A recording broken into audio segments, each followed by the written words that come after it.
الرحمن الرحيم تبارك الذي نزل الفرقان على عبده ليكون للعالمين نذيرا الذي له ملك السماوات والأرض ولم يتخذ ولدا ولم يكن له شريك في الملك وخلق كل شيء فقدره تقديرا واتخذوا من دونه آلهة لا يخلقون شيئا وهم يخلقون ولا يملكون لأنفسهم ضرا ولا نفعا ولا يملكون موتا ولا حياة ولا نشورا وقال الذين كفروا إن هذا إلا إفك افتراه وأعانه عليه قوم آخرون فقد جاءوا ظلما وزورا وقالوا أساطير الأولين اكتتبها فهي تملى عليه بكرة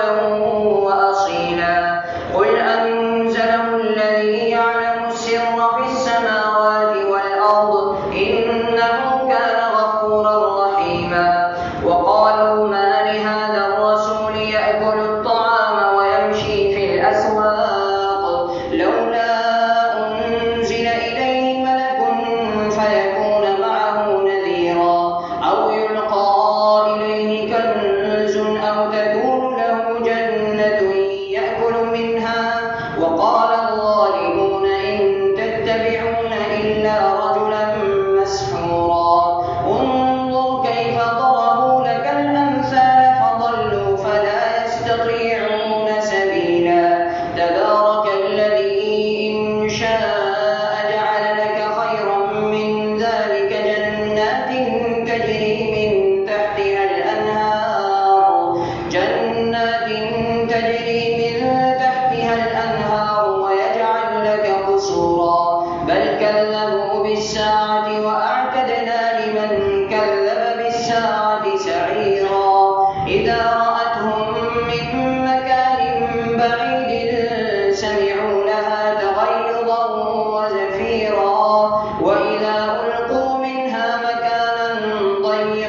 سمع الله لمن حمده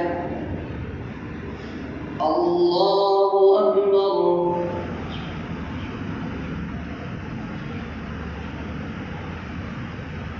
الله أكبر الله أكبر. السلام عليكم ورحمة الله. السلام عليكم ورحمة الله.